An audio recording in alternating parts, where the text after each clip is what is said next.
Professor प्रकाश काशवां। Doctor प्रकाश काशवां से हम बात करेंगे। आप एसोसिएट प्रोफेसर हैं एनवायरमेंटल स्टडीज के ब्रांडेस यूनिवर्सिटी में, यूएस, और पेरिस अकॉर्ड से यूनाइटेड स्टेट्स विड्रॉ कर गया है या फिर एग्जीक्यूटिव ऑर्डर पास हो गया है विड्रॉ करने की।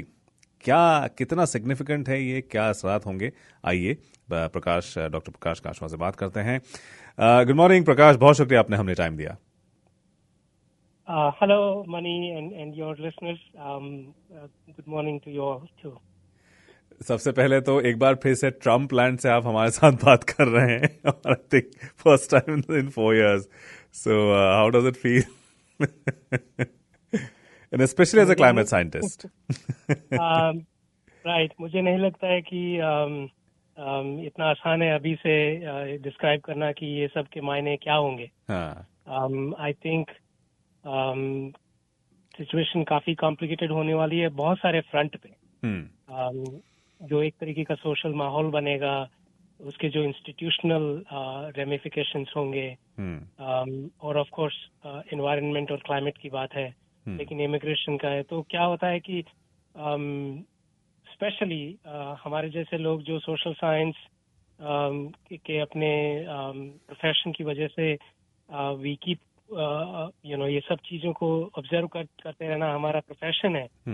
तो ये बहुत हैवी हो जाता है एक पर्सनल लेवल पे भी, क्योंकि आप जो चीजें बहुत सारे लोग अगर कुछ आईटी या टेक में काम करने वाले लोग हैं तो वो ज्यादा बहुत सारे लोग तो न्यूज भी नहीं सुनते हैं एक्चुअली।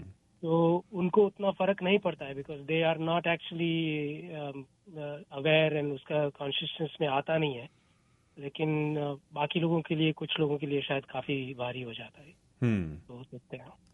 तो ये क्लाइमेट अकॉर्ड्स, पेरिस अकॉर्ड से वापस आना, this is the second time that he has done. पहले प्रेसिडेंसी में भी उन्होंने अपना किया था ये, बाइडेन साहब आए तो फिर ही यूएस ऑफिशियली रीजॉइंड इट 2021 में। अब दोबारा से एग्जीक्यूटिव ऑर्डर पास हो गया है, US is out of the Paris climate agreement.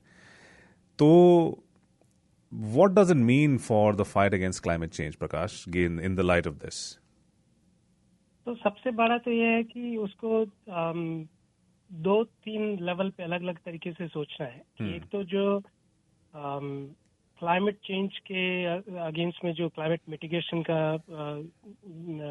Agenda है, जो ग्रीन हाउस गैस के इमिशंस, फॉसिल फ्यूल्स के कंजम्पशन में कटौती करनी है और इमिशंस कम करने हैं, उसमें बहुत बड़ा रोल रहेगा US, European union, Canada, China, जो बड़े बड़े इमिटर कंट्रीज हैं। और उसमें यूएस स्पेशली है क्योंकि US by far is the largest emitter. और जैसे हमने पिछली बार आपके शो पे बात की थी कि जो क्लाइमेट चेंज जो हिस्टोरिकल इमिशंस हैं उसमें यूएस ने मतलब अपना रिकॉर्ड एक अलग ही रखा हुआ है। अगर आप यूएस के टोटल इमिशंस को देखें तो वो चाइना के जितने टोटल इमिशंस हैं आज तक हिस्टोरिकली उसके डबल है मतलब। तो यूएस की एक स्पेशल रिस्पॉन्सिबिलिटी बनती है।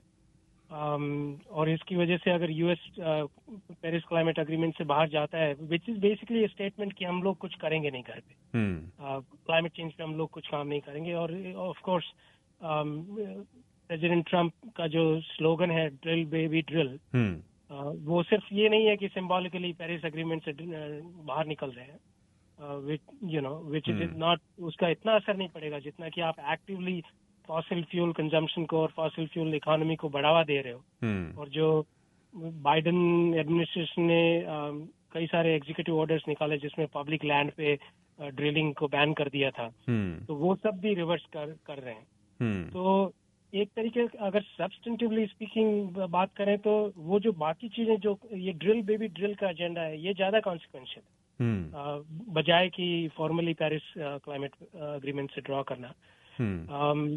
वो उसका असर इंटरनेशनल स्फीयर में इस तरीके से कि कुछ देश हैं जहाँ पे राइट विंग पॉलिटिक्स यहाँ की तरह हैवी हो रही है, तो उसके मुझे लगता है कि अलग अलग जगहों पे अलग अलग परिणाम होंगे। एक तो कि जहाँ पे एनवायरमेंटली और क्लाइमेट वाइज जो कॉन्शियस सोसाइटीज हैं, जैसे जर्मनी, फ्रांस वगैरह ले लीजिए, मुझे लगता है कि इसका एक असर ये भी होगा कि actually right wing politics will get undermined, क्योंकि लोग ये समझेंगे कि it's not just about economy या सोशल क्वेश्चंस, क्योंकि यूरोप में जो वहाँ का जो डिस्कोर्स है उसमें सोशल और एनवायरमेंटल का इतना कंफ्यूजन नहीं है जितना यहाँ पे है।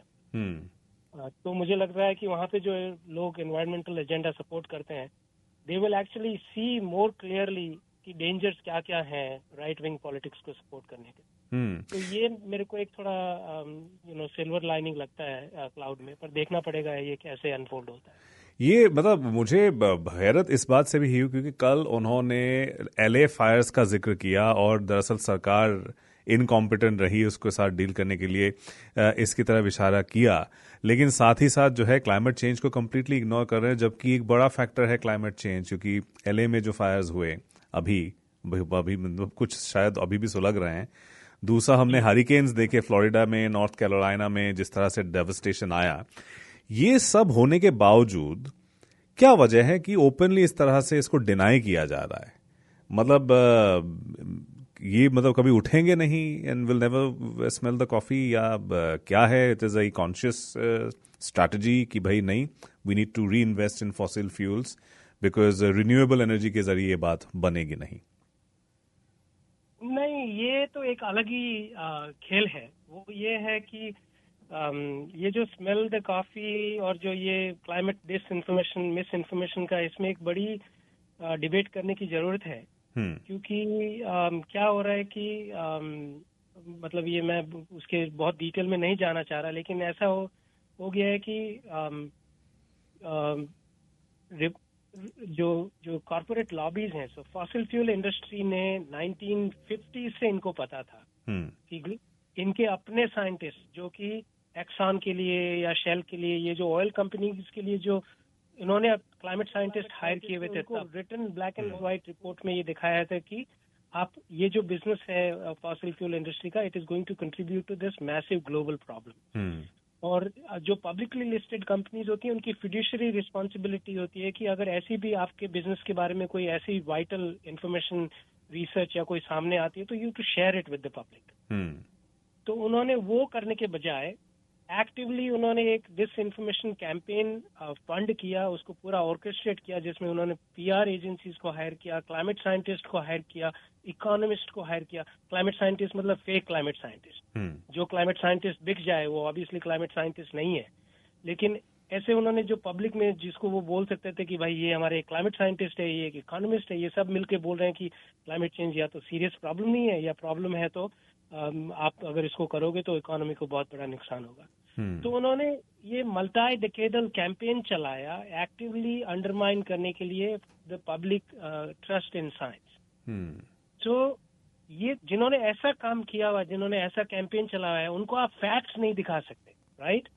और इसकी वजह से मैं बोलता हूँ, और ये भी हमारे जो क्लाइमेट सोशल साइंस कम्युनिटी है उसमें अभी काफी एक तरीके का डिबेट थोड़ा शुरू हुआ है, थोड़ा और करने की जरूरत है कि जो डिसइंफॉर्मेशन वाले कैंपेन है उनको आप एक्सपोज करो, पब्लिक को पता चले कि ये डिसइंफॉर्मेशन कैंपेन है, वो एक चीज है। लेकिन आप उनको नहीं बोल सकते कि अरे आपने देखा नहीं, ये तो क्लाइमेट इमरजेंसी हो गया, ये साइंस है। वो उनको सब पता है साइंस, इनफैक्ट उनको साइंस सबसे पहले पता था, राइट?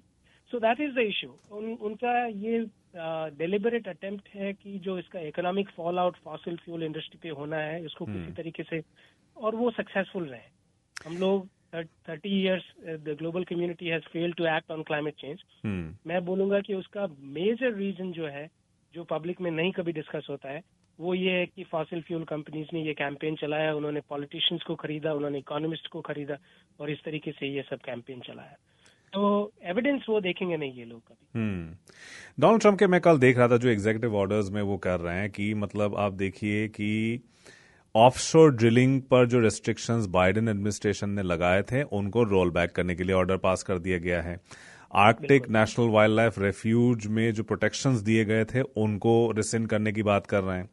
जो मॉरेटोरियम लगा दिया गया है नए विंड पावर प्रोजेक्ट्स में फेडरल लैंड्स पर, नए लीजर्स पर रोक लगा दी गई है, परमिट्स नहीं दिए जा रहे हैं ऑनशोर और ऑफशोर विंड फार्म्स के लिए। ये काफी अहम मूव्स हैं क्योंकि ये आपका पूरा क्लाइमेट चेंज को के साथ लड़ने का जो इंफ्रास्ट्रक्चर है और रिन्यूएबल एनर्जी, ग्रीन एनर्जी का जो एक पूरा इंफ्रास्ट्रक्चर है, उसके जड़ों पे ये हमला हो रहा है प्रकाश, एक तरह से देखा जाए तो। बिल्कुल, और ये मतलब ये पर्पज है ही कि उसके पूरा जो एक आर्किटेक्चर है, ट्रांजिशन टू ग्रीन इकोनॉमी या ग्रीन एनर्जी, उसी को अंडरमाइन करना है। बिकॉज फॉसिल फ्यूल इकोनॉमी को प्रमोट करना है, ना सिर्फ उसका इकोनॉमिक्स है। ये तो आपने इलेक्शन कैंपेन के दौरान देखा होगा कि उन्होंने पब्लिकली ये बोला था कि I think he asked for $1 billion campaign donation. Fossil fuel companies के एग्जीक्यूटिव को सबको इकट्ठा करके बोला कि आप इतना पैसा लाइए, आप जो ये मतलब this is almost like quote unquote. उन्होंने बेसिकली ये बोला कि आप जो करना चाहें करें, इतना आप कैंपेन डोनेशन दे दीजिए, उसके बाद आप जो मर्जी आए कर सकते हैं। तो one is fulfilling that campaign promise, but दूसरा ये भी है कि इनका जो ये एजेंडा है वाइट नेशनलिज्म का, फॉसिल फ्यूल एनर्जी इंडस्ट्री जो है और उसका जो पूरा इंफ्रास्ट्रक्चर है from bottom to the top, उसका बहुत बड़ा कनेक्शन है वाइट मैस्कुलिनिटी से। तो ये ड्रिल बेबी ड्रिल जो है, ये बेबी वर्ड जो उसमें है, it's not coincident. And the fact that phrase works very well has primarily इसका कनेक्शन वो वाइट मैस्कुलिनिटी से है कि कल्चर में जिस तरीके से अगर आप हॉलीवुड का मूवीज देखेंगे, बहुत सारा जो ये पोएट्री या इस तरीके का जो कंट्री सॉन्ग्स वगैरह जो है, आजकल एक नई सीरीज भी आई है जो काफी चर्चा में चल रही है।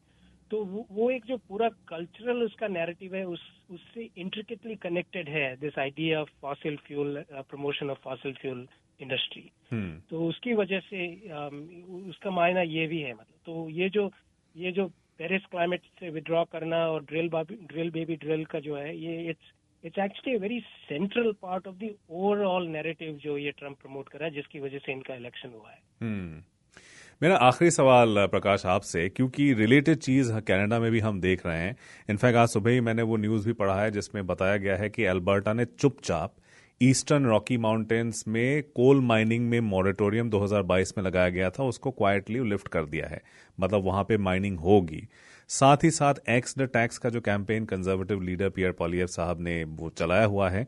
अब हम देख रहे हैं कि जो लीडरशिप रेस है लिबरल पार्टी के, उसमें भी जो दावेदार हैं क्रिस्टिया फ्रीलैंड, वो भी कह रही हैं कि भाई ये कार्बन टैक्स से जो है निजात दिलाने की, और वो उसी तरह की बात कर रहे हैं कि मतलब बहुत ज्यादा प्रोहिबिटिवली एक्सपेंसिव हो गया है। तो in the short term at least, long term की तो मैं बात नहीं करूंगा, are we losing the fight against climate change then in the light of this? ये डेफिनेटली सेटबैक है। और अगर जो कनेडियन लिबरल पार्टी की आप बोल रहे हैं, वो तो काफी चिंता की बात है। तो ये डेफिनेटली एक सेटबैक है। लेकिन पिछली बार जब ट्रम्प आए थे और उन्होंने जो ये सिमिलर डिक्लेरेशन किया था, उसमें और अब में फर्क ये है कि काफी मूवमेंट हुआ है इस बीच में। ऑफ कोर्स नोवेयर नियर जहां पे हमको होना चाहिए था, बट यूरोपियन कंट्रीज जो हैं, और अभी भी कल परसों से काफी ऐसे रिस्पॉन्स आ रहे हैं कि European countries are going to push ahead and they are going to probably act even more aggressively. तो ये मतलब एक तरीके से आई थिंक इट्स डाइसी, ये काफी प्रिकेरियस बैलेंस में है अभी जो ग्लोबल क्लाइमेट फाइट है। तो देखना पड़ेगा कि आने वाले टाइम से ये किस तरफ जाता है। बट मैं काफी होपफुल हूँ। पर उसमें आपको कनेडियन जो आपने बोला कि आप कनाडा के इकोनॉमी के हिसाब से और कनाडा के लोगों के पब्लिक इंटरेस्ट के हिसाब से मैं दो चीजें मेंशन करना चाहूंगा। जरूर। एक तो ये है कि हमारे यहाँ पे जो बात हो रही है अभी यूएस में, कि सबसे बड़ा एक जो इसका रिपरकशन होने वाला है, जो यहाँ के नेशनलिस्ट या तो रियलाइज नहीं कर रहे हैं या जानबूझ के आंख मूंद रहे हैं, कि चाइना ने जो लीडरशिप लिया हुआ है इन टर्म्स ऑफ दी जो ग्लोबल मार्केट है रिन्यूएबल एनर्जी इंफ्रास्ट्रक्चर का और जो गुड्स एंड सर्विसेज का, वो चाइना इज ऑलरेडी लीडिंग। तो वो यूएस अगर पीछे हटता है तो China will have a great advantage. तो वो कनाडा को भी सोचना चाहिए कि क्या आप 19वीं सदी की इकोनॉमी पे अपना फ्यूचर बिल्ड कर रहे हैं या आप 21st सेंचुरी की फ्यूचर पे अपना इकोनॉमी बिल्ड कर रहे हैं। ये एक सवाल है। रिन्यूएबल एनर्जी इज डेफिनेटली कोई नहीं बचा सकता। आने वाले टाइम में रिन्यूएबल एनर्जी बेस्ड इकोनॉमी ही होगा। तो एक तो वो देखना पड़ेगा कि आपका कंपेटिटिव एडवांटेज, आप पीछे की तरफ जा रहे हो या आगे की तरफ जा रहे हो। दूसरा, आपने एलए की फायर का मेंशन किया, और वो इसमें बहुत गहराई से सोचने की बात है कि वहां पे आपने देखा कि कई सारे लोगों ने प्राइवेट फायर फाइटर्स बुला लिए और कई सारे लोगों के जो इंश्योरेंस प्लान थे उसमें स्पेशल राइडर्स थे, जिसकी वजह से इंश्योरेंस कंपनीज ने अपने क्रूज भेजे फायर फाइट करने के लिए। तो ये क्या हो रहा है कि एक प्राइवेटाइजेशन ऑफ पब्लिक सर्विसेज हो रहा है। और उसका मतलब ये है कि अगर आप सुपर रिच हो, अल्ट्रा रिच हो, तो you can protect yourself against the impact of climate change. लेकिन आम जनता आखिर में इसका कीमत भुगतेगी। तो इन द लॉन्ग रन ये एक स्ट्रगल है between the ultra rich versus the rest of humanity. तो लोग जो भी हैं, आप मेरे आई डोंट केयर आपका पॉलिटिकल परसुएशन क्या है, आप ये सोचिए, आप एलए में जो हुआ उसको थोड़ा ढंग से पढ़िए, तो आप अपने आप को उसमें सिचुएट कर लीजिए। क्या are you one of the ultra rich people who will protect yourself, then it's okay for you to support any kind of narrative on climate change. But अगर आप वो अल्ट्रा रिच में नहीं हैं, आप मिडिल क्लास हैं या even upper middle class भी है, तो आप सोचिए कि आप पे क्या असर होने वाला है, आपके फैमिली पे क्या असर होने वाला है, और उसका कीमत आखिर में कौन भुगतने वाला है। तो I think now it is come to that point. और एलए का जो फायर है वो बहुत क्लियरली अपने को ये शो कर रहा है कि it's this kind of A struggle between the ultra rich versus the rest of the humanity. That was very eloquently put. Thank you so much, प्रकाश। बहुत अच्छा लगा आपसे बात करके, बहुत अहम बात आपने कही है। वक्त देने के लिए बहुत शुक्रिया आज हमें। Of course. Bye-bye. Thank you. Ji. Bye-bye. Thank you. Ji. Bye-bye. Thank you.